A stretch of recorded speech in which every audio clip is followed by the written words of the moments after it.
Teman-teman, kembali lagi di channel saya, di channel Kurniawan Tutorial. Channel ini bahas tentang teknologi unboxing dan tutorial. Nah, berita datang dari chipset gadget ternama atau chipset gawai ternama datang dari chipset dari besutan Apple. Dilansir dari berita online dari medcom.id, yaitu chipset Apple M5 Pro Max dan Ultra punya performa kelas server. Penjelasannya yaitu chipset M4 series telah mendukung perangkat Mac terbaru. Analis Apple Ming Chi Kuo kini mengunggah rangkaian rumor terbaru soal chipset generasi M5. Diperkirakan akan memasuki produksi massal pada paruh pertama 2025.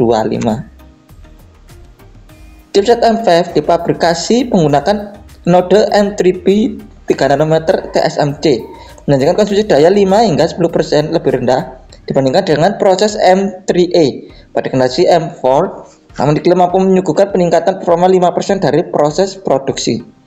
Mengutip dari GSM Arena, chipset Apple M5 versi standar diperkirakan akan memasuki proses produksi massal pada paruh pertama tahun 2025 mendatang. Diikuti M5 Pro dan Max pada paruh kedua dan M5 Ultra pada tahun 2026. Menurutku, Apple akan menggunakan desain sistem integrated chips molding horizontal atau SoLC MH kelas server pada chipset M5 Pro atau Max dan Ultra. Tipe desain ini menggunakan ruang 30 hingga 50% lebih sedikit jika dibandingkan dengan sistem konvensional di chipset.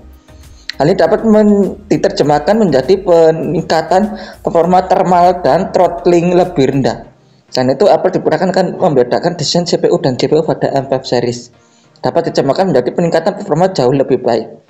Chipset Apple M5 series diperkirakan akan menawarkan dukungan substansial untuk gas AI. Sebelumnya, desain baru iPhone 17 Pro Max pada sejumlah render yang beredar di internet menampilkan barisan kamera belakang tersusun horizontal, meningkatkan pada beberapa model lini pixel terakhir keluaran Google. Render ini berasal dari video yang diunggah oleh saluran YouTube asal Rusia, Wilsacom. Desain tersebut menjadi perubahan desain besar pertama yang dihadirkan Apple sejak iPhone 11 Pro dan iPhone 11 Pro Max keluaran tahun 2019. Sementara itu, Apple dilaporkan tengah berdiskusi dengan Tencent dan perusahaan induk TikTok ByteDance soal kerjasama terkait fitur teknologi kerjasama buatan AI di Tiongkok. Diskusi ini masih dalam tahap awal, sehingga berpeluang untuk tidak terjadi. Apple membutuhkan mitra asal Tiongkok untuk menghadirkan fitur AI kelas perintah. Tiongkok harus memberikan persetujuan pada layanan AI generatif yang beroperasi di negara tersebut, memberikan keuntungan bagi perusahaan lokal. Itu adalah berita yang datang dari produk chipset gadget ternama atau chipset gawai ternama datang dari chipset besutan Apple. Dilansir berita dari medcom.id, yaitu chipset Apple M5 Pro Max dan Ultra punya performa kelas server. Terima kasih sudah menonton channel ini. Jangan lupa subscribe, like, komen, dan share, dan tombol loncengnya agar memberi notifikasi tentang video desa tentang teknologi unboxing dan tutorial dan akan selesai terus kembang. Terima kasih.